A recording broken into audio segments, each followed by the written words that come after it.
Today we sit down with UK fly fishing legend Peter Cockwill for a wide-ranging chat on small stillwaters, chalk streams, and the decades-long friendship with our friend Jim Teeney. Peter shares his origin story, insights into stalking trout with simple flies, and why you shouldn't overlook that shallow downwind bank when fishing stillwaters. We've even got a backcountry story. This one is jam-packed with wisdom, humor, and lots of old stories. This is the Wet Fly Swing Podcast, where I show you the best places to travel to for fly fishing, how to find the best resources and tools to prepare for that big trip, and what you can do to give back the fish species we all love. Peter Cockwill returns with more insight from the Stillwater side of the fly fishing world. We dive into fishing clearwater with minimal flies, using wind to your advantage, and what and how to fish without a boat on stillwaters. Plus, you're going to hear why fly shops mattered long before the internet, and what it's like to chase steelhead with Jim Teeney. This one's good, so let's get into it. Here he is, Peter Cockwill. How you doing, Peter? Fine, thank you. I'm in sunny Hampshire in southern England. It's sunny. That's always interesting. I always think of it as a similar weather pattern, right? Because I think latitude-wise, you guys are pretty close. But you're right, Dave. It should be the same, but we've had this easterly high pressure with cold winds, but blazing sunshine every day. Wow. So is that probably, it seems like sunshine's not always the best for fishing, right? Do you find that the sunshine is kind of not great? Yeah, when it's bright and cold, and you can't defeat that old saying, can you? That when the wind is in the east, the fish bite least. Oh, there you go. I like that. Okay. That's it. Awesome. And we get the east wind out here as well. Jim Teeney is the person that, I've heard your name before, but Jim was really the one that connected us, and he's an old friend of the family, so it's cool to connect, and we'll probably talk about some Jim stories as well as we go here. But I wanted to get into today, I wanted to talk stillwaters because I know you've got some, you've written about it, you have a book there, and maybe even specifically getting down to smaller stillwaters and all that. So we're going to talk about that today, but before we get there, let's hear your story about fly fishing. Did you get into it early? What's your story? What's your first memory? Well, my father taught me to fish, but that was for what you would call trash fish or coarse fish, as we call them, when I was about 5. And then my next door neighbor, I was trout fishing at the time as well, but when I was around about 10, and catching lots of fish on little tiny spinners and things. And he said to me, I think it's time you learn to fly fish. And that was that. So from 10 onwards, that's what I've been doing. Quite interesting, really. You may be slightly puzzling for me because I've got a Cornish accent. I come from the southwest of England, from Cornwall, so my voice is a little bit different to a lot of other people. Gotcha. In England, where is the best fishing? Is there good fishing, great fishing all over the country, or what do you think? We've still got a lot of wild fish, there's no doubt about that, in streams and rivers, and as you go farther north into some of the lakes and lochs and stop up into Scotland, yeah, we've got some very good fishing, in fact. But an awful lot of our fishing is for stocked fish, be it on the chalk streams or the smaller still waters. And is that kind of how we've heard a little bit about that, but are the stillwaters a place where typically it's those are still kind of public access, or are the stillwaters also private, a lot of those? You get both. Most of the stillwaters are what we would call a day ticket fishery, a public water. You'd pay by the day to fish them. But yeah, of course, there's private ones. And where we are now, where I'm speaking from, is a place in Hampshire called Deaver Springs, which was one of the premier day ticket fisheries for stocking with large reared fish. But the fishery owner has now made it private just for himself and his various companies to have what we call corporate days, and for his family to be able to come and fish. Right, there you go. And you've spent, I'm guessing, some time around the world. You've been to the U.S. What have those trips been like when you've been over here? Have you been over here a number of times? I have, yeah. And it started with a trip over to see your friend Jim Teeney, I think something like 38 years ago. And I've been coming at least every year since then, and going to Alaska as well every year. Oh, yeah. It's all Jimmy's fault. I blame him entirely. Nice. That's right. Yeah. What was with Jim? What was that first trip you guys did? Yeah, that was interesting because, Jim had a connection with a couple of people in the music world, one of which was called Gary Brooker, who wrote the song Whiter Shade of Pale. And Gary and I had been fishing friends for a long time. And one day he said to me, Pete, would you like to go to Oregon? And I thought, I don't know what to say because I've never really been anywhere in my life. And he said, come on, we'll go. I know this friend out there, Jim Teeny, and you'll get on with him. So before I knew quite what was happening, I was out meeting Jim, and that was the start of a completely new life for me. So that was the first trip over here. And Jim, of course, is known for catching a lot of different fish, but especially like steelhead and some of those salmon and stuff like that. Did you guys do a few steelhead trips?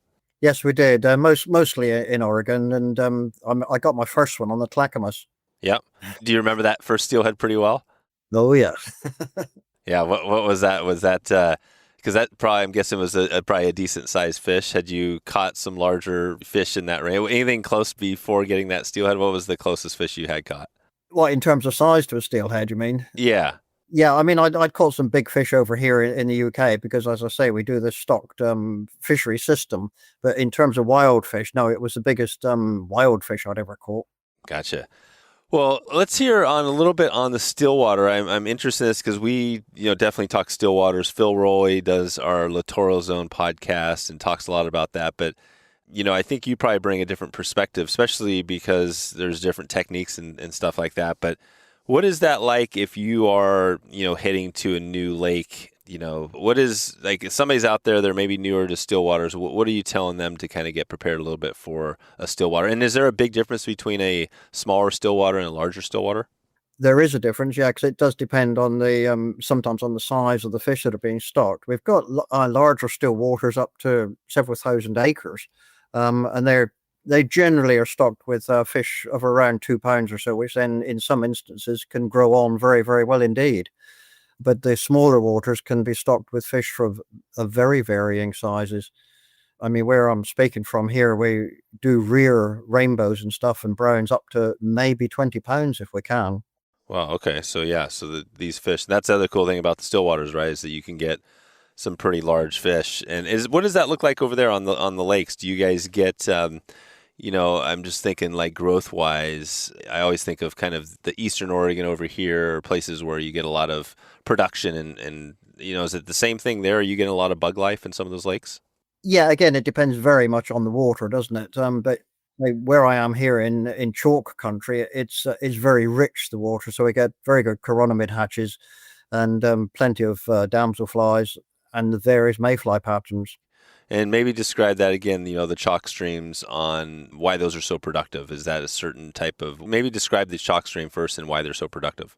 Okay, well, they've always reckoned that about 80% of the world's chalk streams are in England, and chalk is the base medium for this part of the world, shall we say.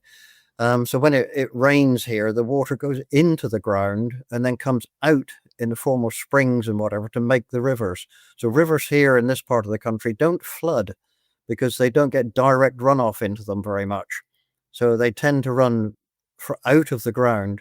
The water is very, very clear, the high pH around about 8.2, and very, very productive for insect life.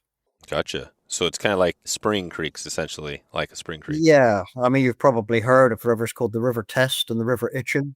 Yeah, very famous worldwide. And I mean, where I am here, the stream that runs past the fishery enters the Test about another mile away. Gotcha. So yeah, you're in a famous, lots of famous waters are in the area where you live now. Yeah, whether one can get to fish them, of course, is another matter altogether. Right. Because they are the premier fisheries. And well, I used to run a fly shop for 30 odd years, a bit like your dad, really. And I always remember people would come into my shop and they'd say, they want to fish these famous rivers, the Test and the Itchen, but it's far too expensive. And why can't ordinary people go to fish them?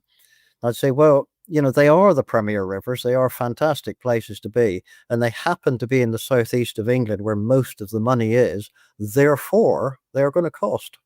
And if you owned a quarter of a mile of the bank, you wouldn't let me fish it for, let's say, $10 a day. You'd take the going rate. Yeah, definitely. That's it's a business, right? There, people are making some money. Exactly. So and you're kind of southeast of London, right? You're southeast. You're down. I guess is Wales still considered more kind of southeast? It's on the west. Or west? Coast. Sorry, that's west. Yeah. So you're in the southeast of. So you're southeast of London. Almost due direct south, really. Yeah. Oh, direct south. Gotcha. Okay. Yeah. That's right. So that makes sense. So you're close to London, so there's going to be more money there. But are there places you can go and fish chalk streams where it's not doesn't cost as much money? There's a few in the north of England, but then again, where they're, because it's chalk water, it's going to be club operated or privately owned, and it's going to cost in the main. And we have a different system here than you, in that you have, in essence, public water, don't you? But here it's almost all rivers are privately owned, in that the river bank is obviously got a river bank owner, but they own to the center of the stream. It's called riparian ownership. So the river itself is half owned by each respective bank of the whoever owns the banks. So the public can't just get there. Do they own the water, or could somebody float down in like in a boat, a small boat? It does happen, but not many of the rivers have a rite of passage of boats for like canoes or kayaks and stuff, and you wouldn't be able to fish from them on someone else's water, shall we say. Yeah, you wouldn't. Okay, yeah, because that's the one unique thing here. We definitely have private waters here too. We hear a lot about Colorado. How there's private land, and and you can't actually even walk in the stream. But if you had a boat, the water in the U.S. is all public. It's owned by the public, so you could actually float by in some of these areas, even though you couldn't walk them. You know what I mean? So Yeah, that's what I've heard. So could you actually stop and fish, or do you have to keep on moving? yeah, so you couldn't. Yeah, you wouldn't. Some places, yeah, you couldn't anchor. So then you'd have to keep Okay. moving. Yep, that's You're right. right. So yeah, it's interesting. The law is interesting in different countries, but it makes sense because I mean, you see why UK is obviously an older country. It's things are different there, and we have actually plenty of private pay to play waters too here. It's just I Yeah, I think know there's you do. yeah, I Yeah. think there's also a lot of public, but no, it's interesting. And then on the still waters you guys have there, are there abundant still waters, kind of as abundant as the chalk streams? Oh, yeah, very much so. And a lot of them are man-made, either for water impoundment, for water supply, or just purely for aesthetics, or for directly just for fishing. Gotcha. What is the interested you mentioned about the fly shop? As I grew up around a fly shop in my dad's shop, what was it like? How did you come to be running a fly shop? Well, there was no clear-cut decision as to why I did that. It was one of those things that it sort of happened, without any sensible thought in it all, really. But it was fun because I did it initially with a mix of what we call course fishing and fly fishing, and then time went on a bit, and I thought, well, my thing is fly fishing, and I was already doing an awful lot of work for magazines and writing books and stuff, and I thought, let's make this a fly shop. But to be perfectly honest, if I'd had any brains at all, it would have been a shop just for carp fishing. Oh, really? Is carp the main course fish? Yeah, it's the biggest element of fishing over here by a long, long way. Yeah, and for fishing, and now is that just a mix of fly fishing and conventional fishing? It's conventional fishing with bait. It's fly fishing has developed here for carp over the last probably 25 years or so. But a lot of those types of fisheries, we call them course fisheries, won't let you fly fish on them. The reason being that the carp angler doesn't like you fly fishing because you're very successful. So therefore, he will get it banned. Oh, wow. Gotcha. So in carp over there, are people fishing with bait to eat them? No, no, no. It's strictly catch and release on carp. Oh, it is And for oh, conventional. Yeah. absolutely, yeah. Yeah, very strict on catch and release. And I mean, many of these fish are extremely valuable, much more so than the trout we rear. And some of them, they do live to incredible ages, and they're so well known that people would target individual waters to catch an individual fish. And when they've caught that one, they'll then go on to try another one or another fishery. Wow. Wow, that's Yeah. awesome. And carp, and so yeah, I'm not even totally sure. What do you know the like native range of carp? Are they more from Asia, or where do you know where Yes, the yes, they were allegedly brought to this country by the monks to put into their ponds on the monasteries as a food supply. Oh, as food, yeah. Gotcha. Yeah, so that's carp, and it's cool because I mean we just did a carp episode with a guest who was in Arizona, kind of talking Hmm. about fishing the canals of Arizona, right? And where it's 120 degrees and stuff. And carp are amazing because they're so I don't know what the word is, resilient. They can live in kind of the craziest places. I'm guessing it's the same thing there. Are you guys fishing them in places that are super warm, diverse? What's that look like? Yeah, they're much more tolerant of low oxygen levels and higher water temperature. Very much different to the trout.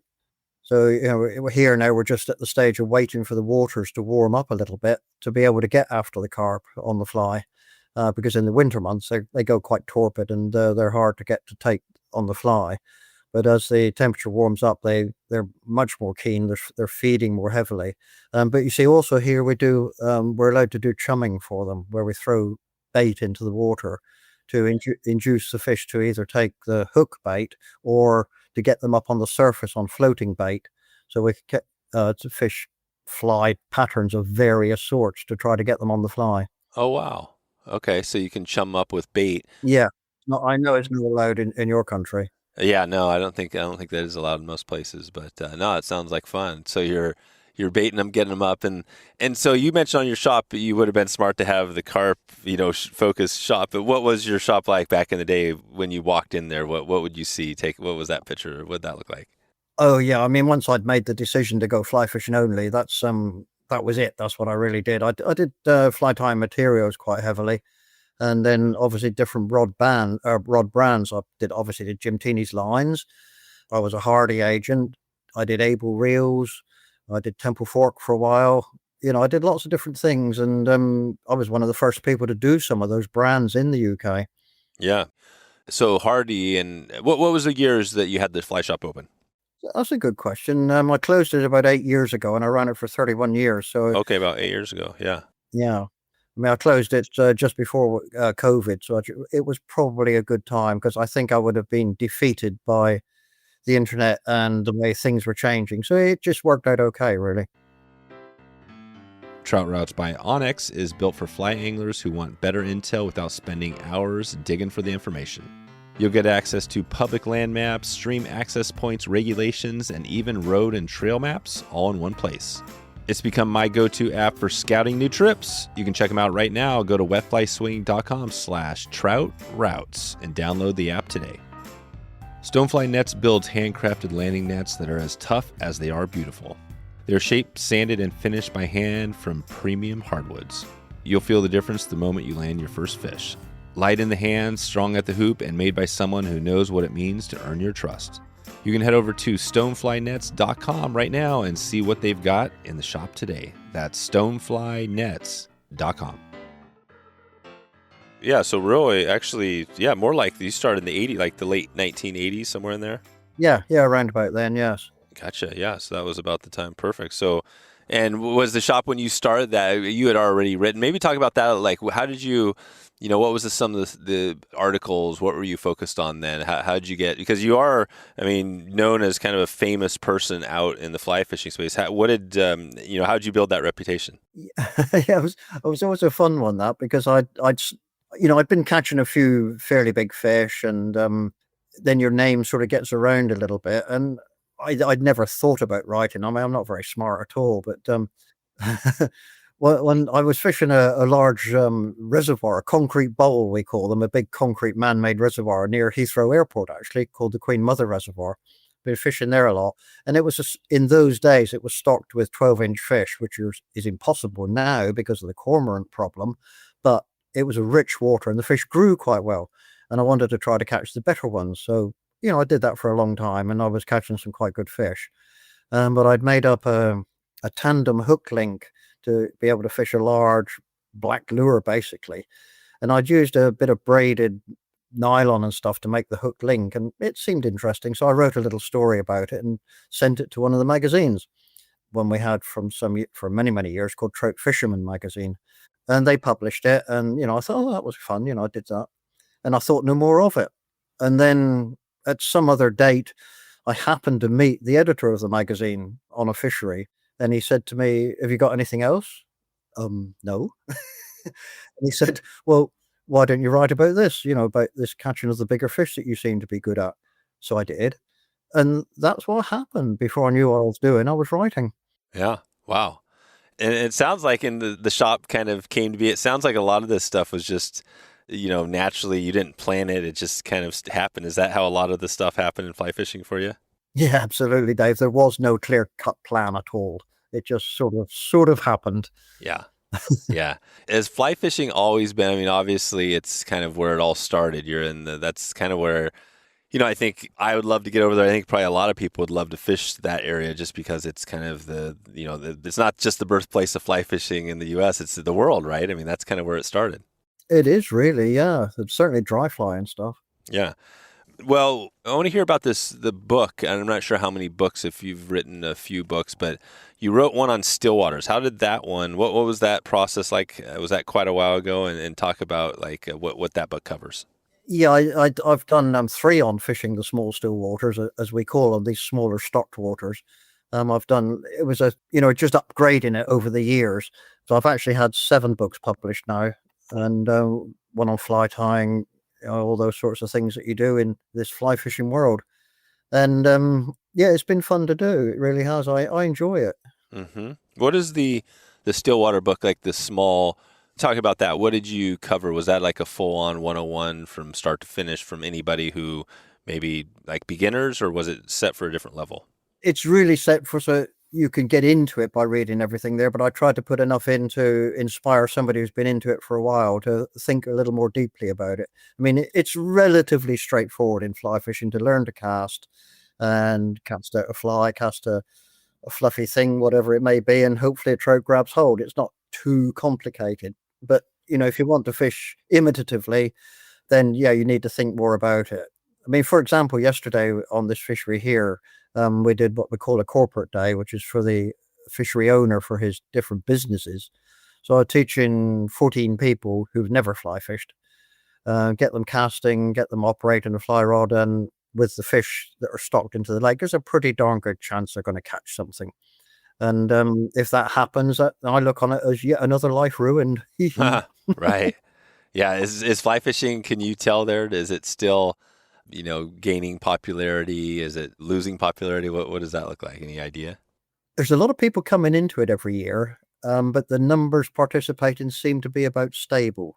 But they are more, it's pretty obvious it's the older generation. We don't get the kids into it that much.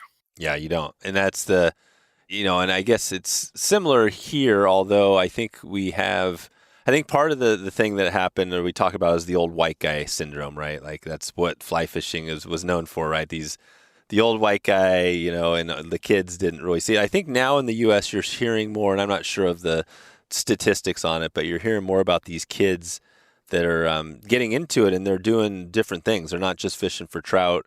They're fishing, like I said, they're fishing for carp. They're fishing for, you name the species. It seems like now, any species you can catch on the fly. Do you find that in the UK it's still mostly trout, carp? There's just a few species that are focused on? Yes, there's not many people pursue the other species, shall we say? Not specifically, anyway.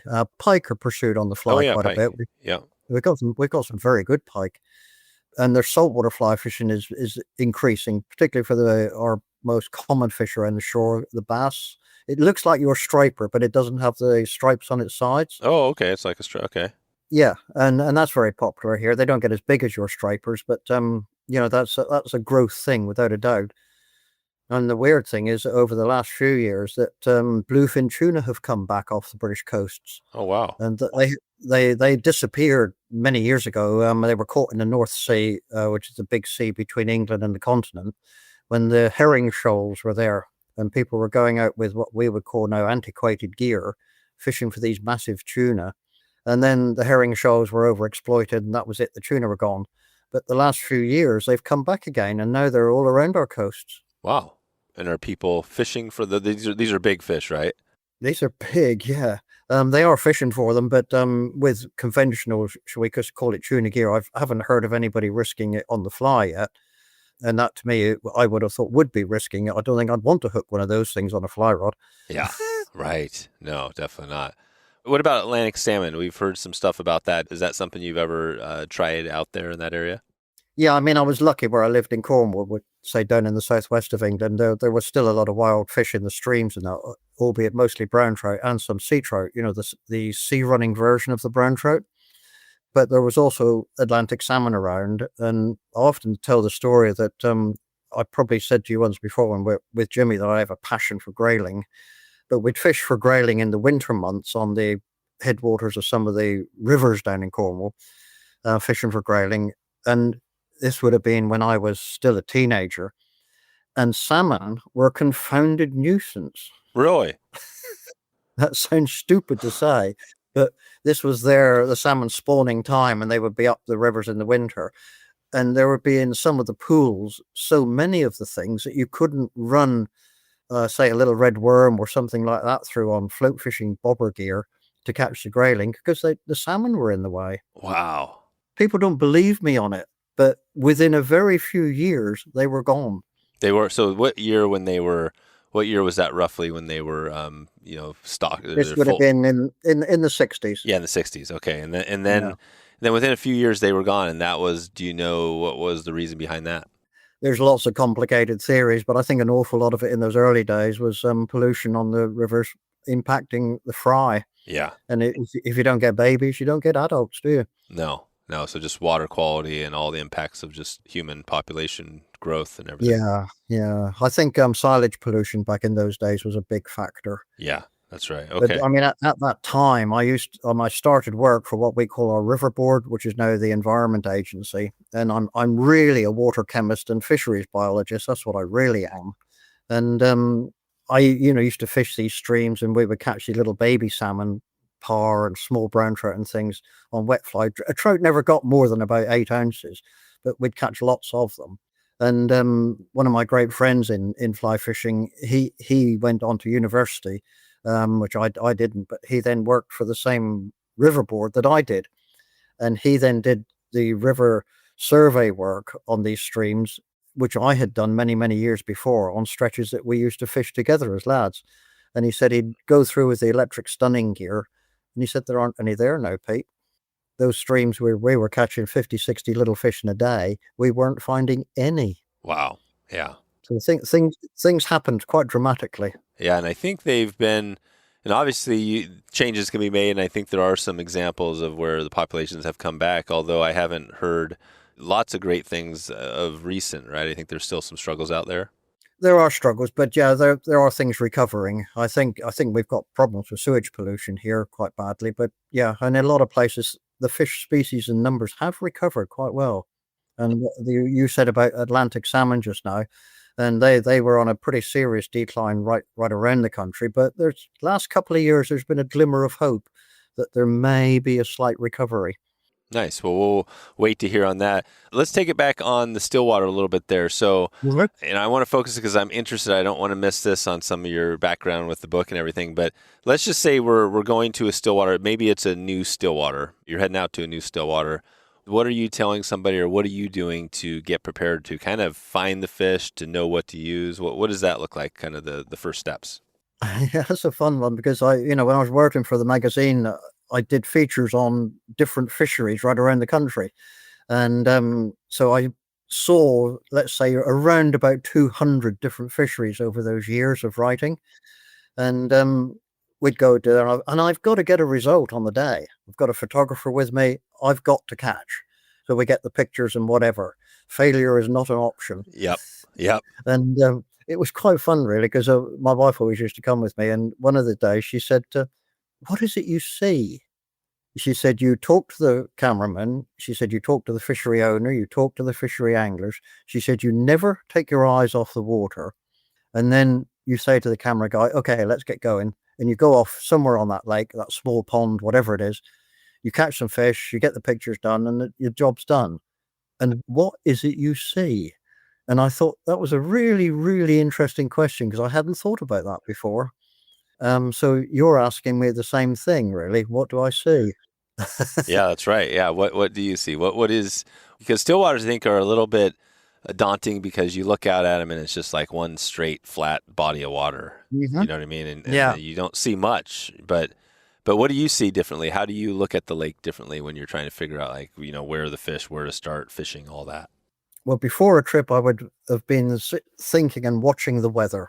And I want to know if the weather's stable, if the fish are happy under stable conditions, and also which direction the wind has been blowing.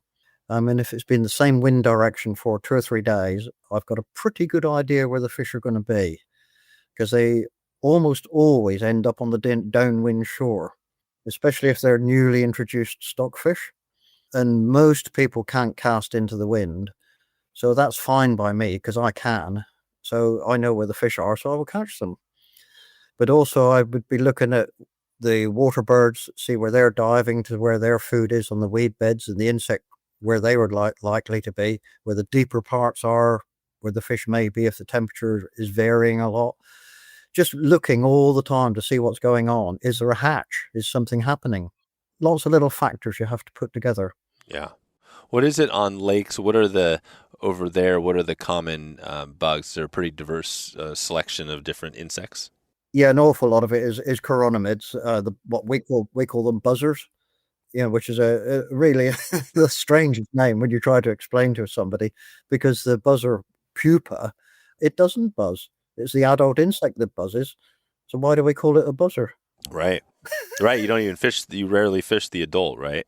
Exactly, because when it hatches, it takes off so quickly. The adult isn't on the surface for very long at all. The hatching stage, yeah, that's great. The emerger stage, but the actual adult, no, it's up and gone. Yeah, it's up and gone.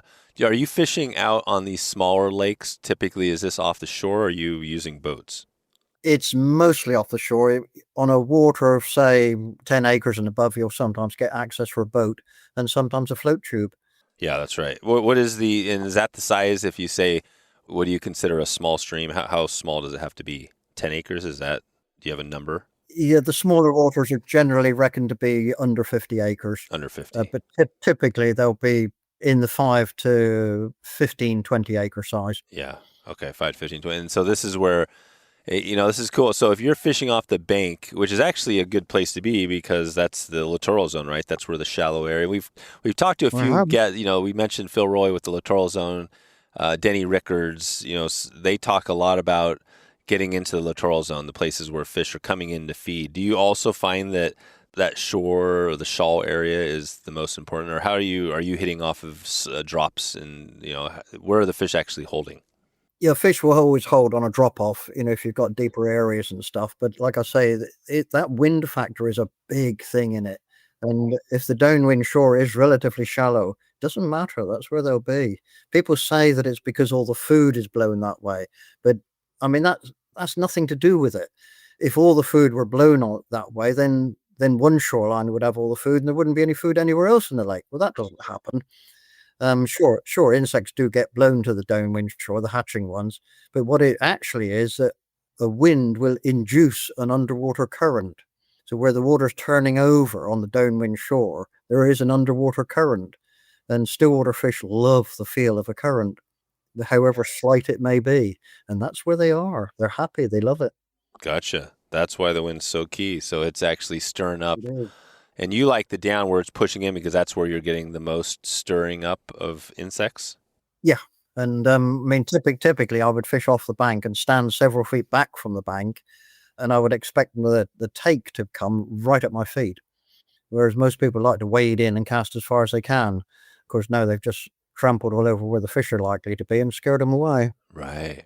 Right. So don't jump out in the water. Stay on the bank Stay on the is bank. it Yeah. probably good to be stealthy and try to hide yourself from being spotted? Is that also important? It is important, yeah, particularly for wild fish. I think the stocked fish, not quite the same. And I mean, I became quite notorious for wearing brightly colored clothing, nice bright shirts and stuff. And people say, "You're scaring the fish." Yeah, okay, well, I don't have any trouble catching. What's your problem? And Yeah. but the reason I wore stuff like that was so it looks great in photos. Yeah. Right. Right. It definitely And sticks out. that's a large part of making success of writing, isn't it? Get the photos right. Oh yeah, yeah, photos. So who is taking your photo? Is that something? Are you a photographer yourself, or who is getting the good photos? I'm just a snapper, really. But the guy I've worked with for well over 30 years is called Peter Cockwill, and he's a extremely famous fly tyer. He's written many books on fly tying, and he's a brilliant photographer. So yeah, we worked together for years and years. What was his name? Peter Gathercole. Gather Call. Okay. Gotcha. Perfect. Okay. So you had, that's pretty nice. You had somebody taking the photos, and then, back to the lake. So maybe talk about that a little bit. What is the bug? So you got chironomids. That's probably, it sounds like that's number one. What are some of the other insects that you have there? And then how are you fishing? How are you fishing those chironomids and the other bugs? Usually with a floating line, and I mean, a chironomid only moves up and down in the water column. It doesn't travel along in the water. It doesn't free swim, shall we say. It can only go up and down. So the best ways to fish them, or the bloodworm imitation, is dead slow or stop. Very, very slow retrieves. Sadly, they work when they're retrieved quickly, but I don't know what the fish think they are then. Yeah, right. Because these chironomids are, and why is it just up and down? They're not going side to side at all? I know. I mean, that's all they can do is go up and down in the water column. They don't have means of propulsion like a mayfly nymph or a damselfly nymph. They don't have that ability. Right. So they're down at the bottom, and then they're just kind of Up they come. Yeah, up they come. So you have to slowly, and so when you're stripping that, what does that strip retrieve? What does that look like? What kind of retrieve is it? Usually it's what I would call a figure eight retrieve, where it's using your fingers to very, very slow retrieve. Yep. How do you find the depth of the fish when you're, if you're using that figure eight? How do you are you just covering a lot of depths of the water? Are they sitting at certain depths and then you're trying to target them there? Yeah, that's an interesting one, Dave, because a lot of fisheries here, you're allowed to fish more than one fly. So people will often fish with 3 flies on the leader. And so with doing that, if you've got a more weighted fly on the point, you can explore different depths and find out where the fish are. But if the rule is single fly only, well, then it's up to you to work out what depth they are. And that's why you let the fly sink deeper, retrieve a little quicker sometimes, just to find out where they are. Today's episode is brought to you by Grand Teton Fly Fishing. They're a top guide service and fly shop with access to some of the most prized waters in western Wyoming. And their guide team brings together over 200 years of local experience. Their goal is simple: to share these amazing resources and help you experience the thrill of a native cutthroat rising to a single dry fly, all in the shadows of the Tetons. It's the kind of experience that stays with you and fosters a deep appreciation for the waters we love. You can check them out right now at grandtetonflyfishing.com. And if you book a trip, let them know you heard about them through this podcast today. Yeah, I think that's always a struggle, is finding the fish. And, but I think that you broke it down a little bit, is that first off, on the bank, they might be right at your feet. So it's always good to start right there. Are you casting when they're at your feet? Are you casting kind of parallel to the shore? Like, how are you getting, or talk about that? How when you come up to a lake, what's your first cast look like? Usually be straight out, and then let the breeze pick up the line and let it swing more into the shore, so you get a little bit of a belly develops in the line. It's actually fishing these chironomids is quite fun if if the fish are feeding them on them well, and you can cast out across the breeze. So when the wind induces like a little belly in the line, in a floating line, yeah, and the take can be really dramatic. I mean, everything just tightens up and shoots away, and people say, "Oh yeah, fantastic takes today. They're really hitting the fly well." Well, actually, they're not, because what's happened is you have missed the real take. What's happened is the fish has taken your imitation, which it would do generally very gently and quietly. Fish don't take a fly and rush off with it. What happens is it takes the fly because it's fairly positive, it knows what it is, it looks the right thing. And then, because of the slight pressure of the nylon due to the wind and everything, the hook point pricks the fish. The fish goes, "Oh," and startles and darts off. That's what you think is the take. You actually missed the real take. Right. And part of that is because you're setting that up with a belly in your line. Is that part of the success? Yeah, it's a great way to fish, to use the bow in the line to actually, in effect, hook the fish for you. Wow, that's perfect. Yeah, so a belly in the line isn't necessarily bad on still waters. Oh no, definitely not. Gotcha. And if you're watching the end of your leader and stuff, you can't concentrate all the time. You're bound to miss things, aren't you? Right. Yeah, you can't catch every single take. I mean, especially on the No. Stillwater. What are a Yeah. few of the flies that you would be using? Do you have patterns that you talked about tying a little bit? Do you have some patterns that you love using out there for Stillwater?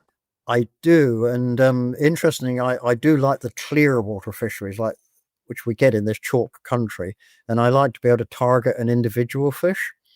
We tend to call it stalking here, and it could be you can see each fish when the water goes very very clear, and I like to use something we call them stalking bugs, very very simple little flies. Often as not, all it is lead wire on the hook.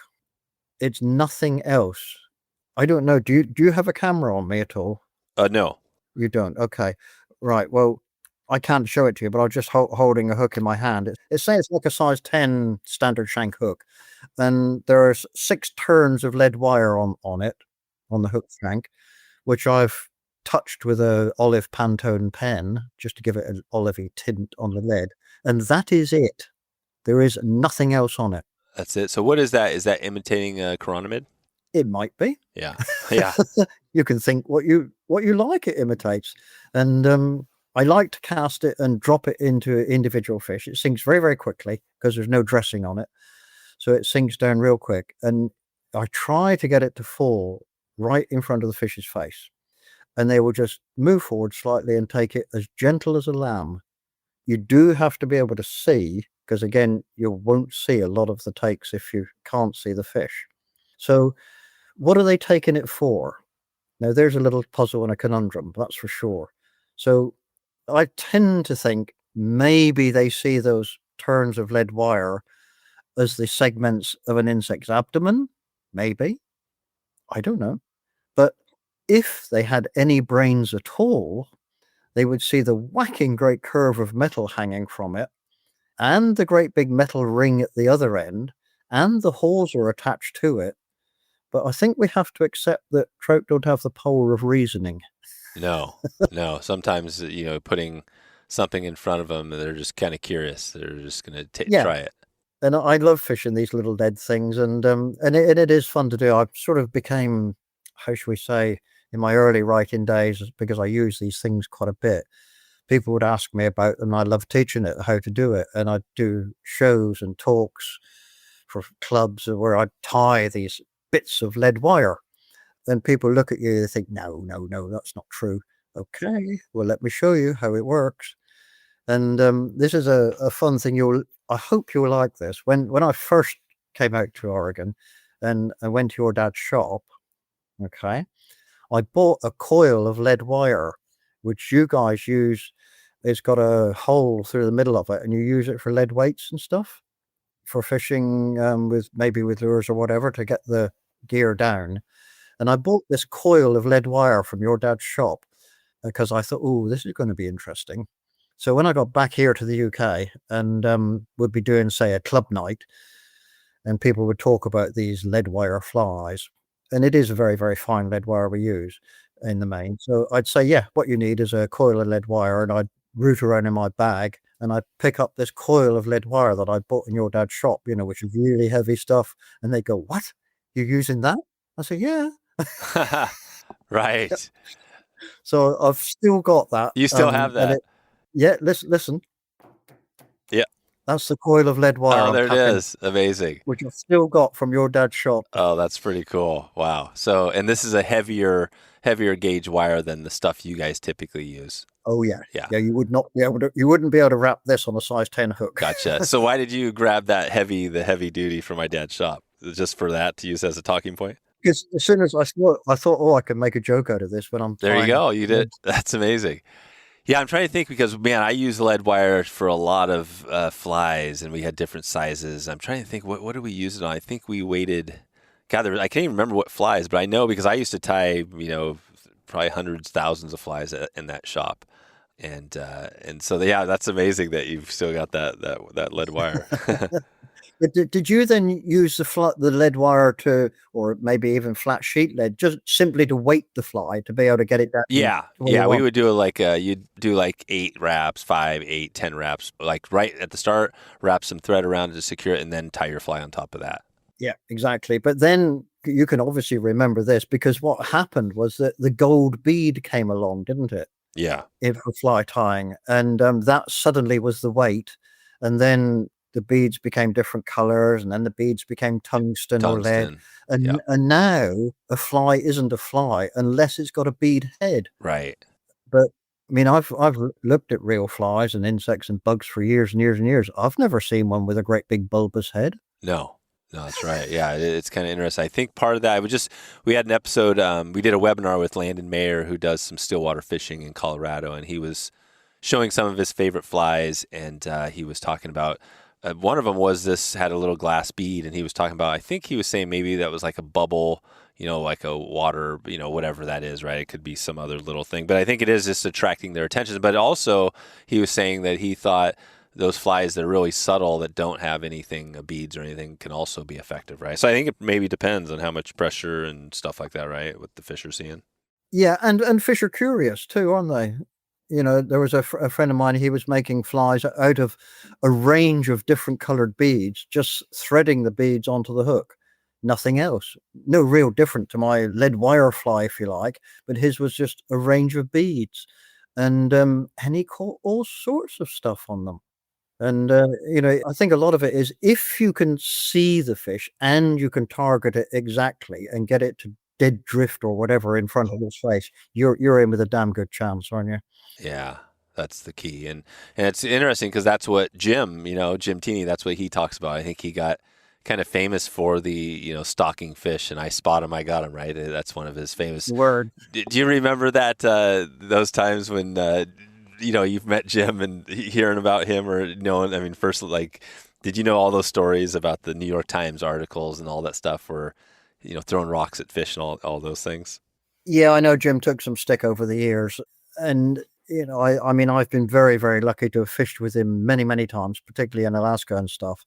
And yeah, sure, people will say things they say it about me. Well, okay, we'll fish against Jimmy then. Let's see who can catch. Right. That's the key. Yeah, exactly. Because he knows his stuff, right?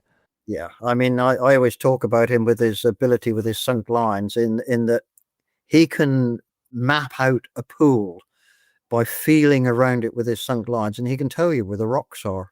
You can't see them, but he marks out where they are, so therefore he knows where the fish are lying, and yeah, he's good. Oh, You know, right. I fished Kodiak many many times for steelhead. Jimmy got me to go there with Dave Duncan and Sons, and I'd fish a pile of rocks or whatever. Generally, I would use split shot and stuff because I wasn't good enough with the sunk line. But then I'd work through a pile of rocks and I'd catch a couple of fish or whatever, and Jim would be stood back shaking his head. He'd say, "There's more in there, and he'd go through with his sunk line, and he'd catch 3 or 4 times as many as I did. Wow. Yeah. Gosh, that's it. Yeah. And Kodiak, that's amazing, right? You guys fished for steelhead in Kodiak. What was that like? Were there some days of lots of fish, or was it kind of, describe that a little bit? I get some incredible weeks there. Yeah, I mean the first year I ever went there on the Carlock, I had 83 fish for the week. Wow. I mean that's ludicrous. I never did as well as that again, but I would often get 30 fish weeks, and that to me was fantastic. Yeah. Wow. And these are all fishing, like you said. This was with up there with Jim, and he was using his sinking lines at the time. Yeah, Yeah. yeah. I mean he fished the sinking line all the time. I generally fished with split shot because I wasn't as good as him. Yeah. Right. Yeah. Split shot. And we did that too. I mean, split shot was always huge. It's interesting because I think that, yeah, with the right sinking line, or even, going to like Euro nipping, we've talked a lot about that. The fact that, not even a line at all, just mono, right? Actually Yeah, fishing and tungsten. yeah. Have you ever kind of touched on any of that stuff with the kind of that style of fishing? I haven't, to be honest, and I think it's more the competition guys who used that a lot, and that developed. I dropped out of competition fishing a long time ago. I really enjoyed my years doing it, but then I sort of dropped out of it because I was too damn busy. There were too many jobs. I couldn't do everything. But yeah, it's very, very clever. I've got a friend you've heard of him called Charles Jardine. Oh, yeah. He's a we've been friends for over 50 years. And Charles is a fantastic river angler, and I watch him fishing with these new techniques, and he's brilliant. He really is.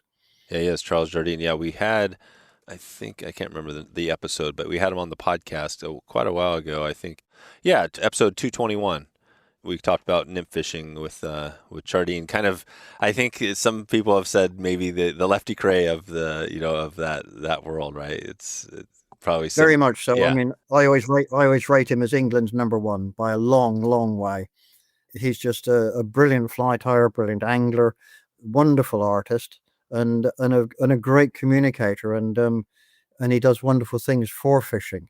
He Charles has got a charity he runs called Fishing for Schools, where he helps children in underprivileged schools and stuff experience fishing. And he's been wonderful for that. And in fact, you might like this silly little story that, I mean, I help him out obviously because he's a great friend. But in 2 years ago, we did an event in London where there's a Stillwater fishery, a place called Syon Park. It's owned by the Duke of Northumberland. And we got him to allow us access to one of the banks on the lakes. And we measured out a 300-yard stretch of bank. And Charles and I had a range of rods between us, 4, 6, and 8 weights. And we cast along the grass to how far we could, walked to the end, cast again, walked to the end, cast again, until we'd covered the 300 yards, turned around, went back again, turned around, went back again, until between us, we'd covered 26.2 miles. And we called it Cast a Marathon. Wow, 26 miles. Yeah. And it was 1,989 casts, and it took us 10 hours. And if people are with you there, if you look my name up on YouTube, there isn't much there on YouTube, but my son filmed it that day. And you can look it up on Cast a Marathon and you can see us doing it. And at the end of it, Charles and I hug each other. And what we're actually saying is, never again. Right. Yeah. Gosh, that's crazy. So in 2000, basically 2000 casts to get the marathon in. Yeah. And between us, we raised a stack of money. So, it was fun. Yeah, you did. No, it sounds like that's a good activation, right? That's kind of a fun way to do it. That's awesome.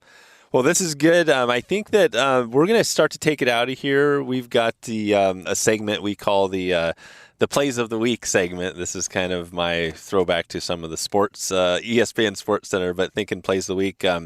We're going to get into that a little bit and talk about a story from you, maybe a play of the week or a play of the year that you've had in your life, maybe a big fish, maybe not. But today this is presented by Patagonia. They have a new wader, they're Swift Current waders that are out there, and they're doing some cool stuff. We're big supporters of Patagonia. They do a ton of great stuff in conservation. I think they're one of the great, not only fly fishing brands, but just great brands in the world for everything there. So first off, big shout out to Patagonia. On you, maybe let's tell. I know you've got years and years of stories, but do you ever go back and think, man, there's this one story, that I kind of that pops in your head, right? And you remember anything that comes to mind that would make a play of the week? Yeah, no, there's a good one, isn't it? I love stories about fishing, and my brain's always full of crazy things that have happened. But let's think. I mean, yeah, years and years ago up in Alaska, in the days when there were big king salmon around, much Oh more yeah, than there are now.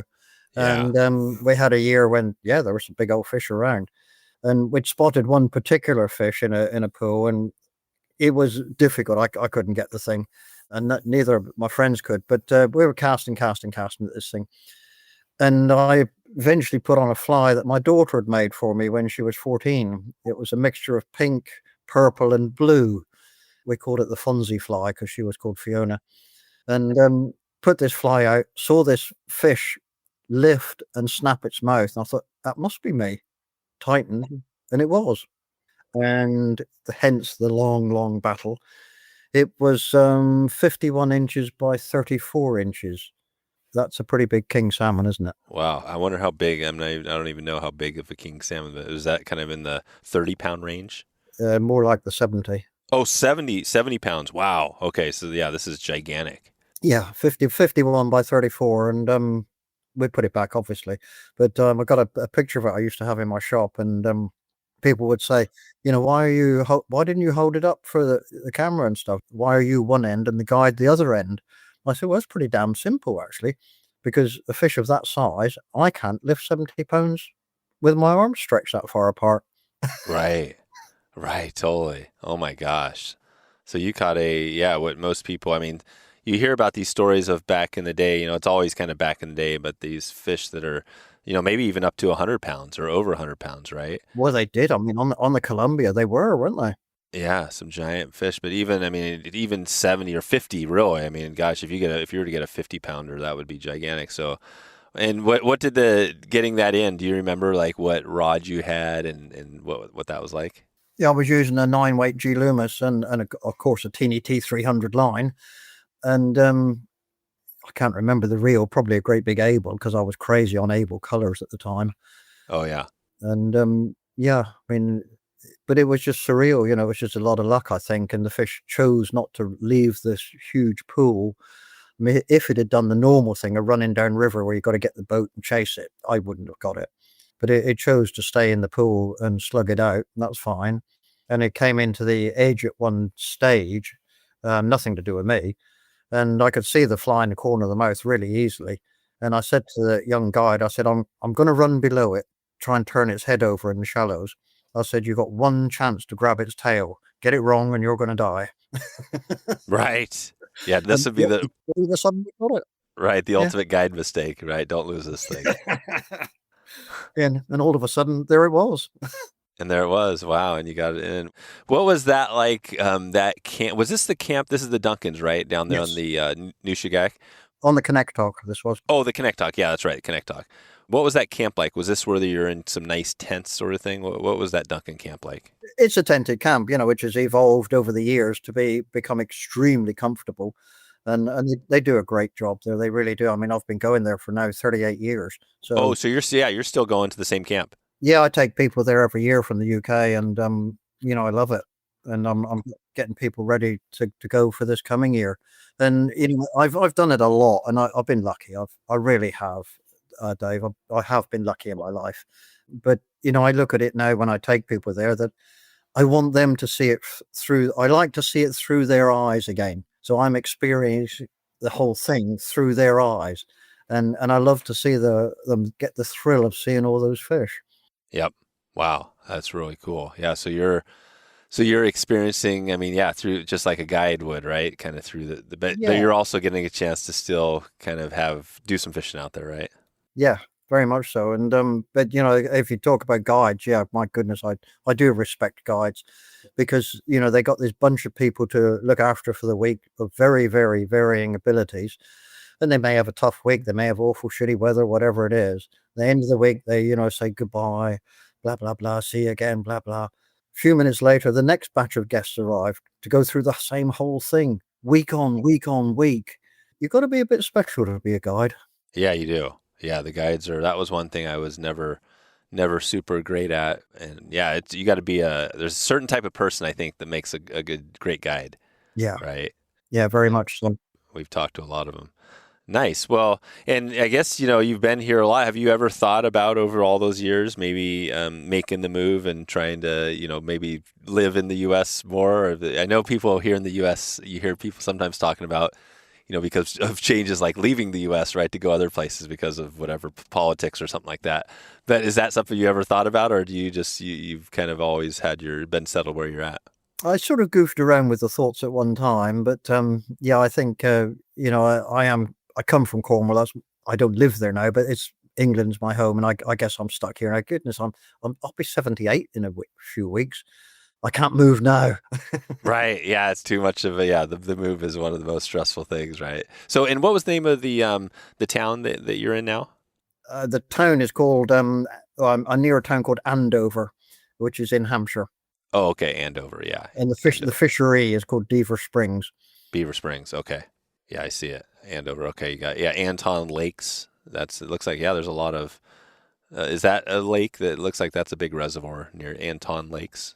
Oh, Anton, yeah, that's one of the rivers here. The Anton, which goes into the test. Oh, it goes into okay, so that goes into the test. Yeah, Oh wow, yeah, this is cool. That's so. If somebody was, let's just take it out here, pretty quick here. But if somebody was heading out and coming over from wherever in the world to fish the UK, what would you recommend they do? What's the best way to get a chance to maybe fish? I don't know, either some of the Stillwaters or chalk streams. Any recommendation there?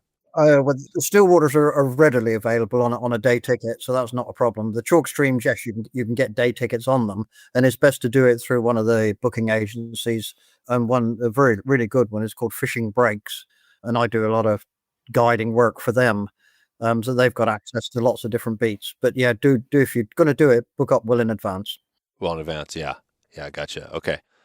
Nice. Well, I think, Peter, we could probably leave it there. This has been awesome to catch up with you again. We have this other episode we've done with you. We've got one out there with you and Jim, and so we had some good stories there. But this has been great to connect. Anything else you want to leave people with today about what you have coming, or anything new? I mean, it sounds like you've pretty much done it all at this point. But anything you want to leave people with?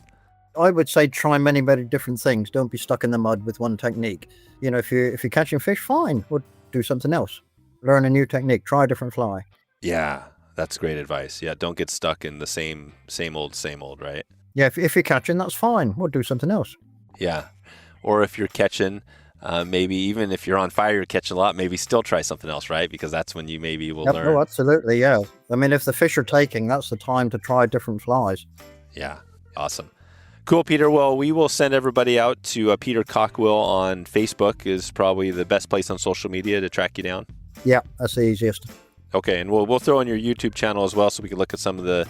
I know you've got a couple older videos there that'll be cool to check into. But yeah, Peter. Until we meet again, I appreciate your time today and definitely all the great work over the years, and look forward to staying in touch with you.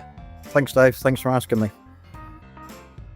If you enjoyed this episode with Peter Cockwill, do us a big favor and share this episode out with someone you love, and would love to hear some of this connection to more of our UK brothers and sisters. You can find more at wetflyswing.com as always, and subscribe if you get a chance. We got a big episode of CJ. Chad Johnson is back for CJ's Real Southern Podcast coming in at you next week. So stay tuned. Another good reason to subscribe, because you'll get updated when Chad and his next guest go live.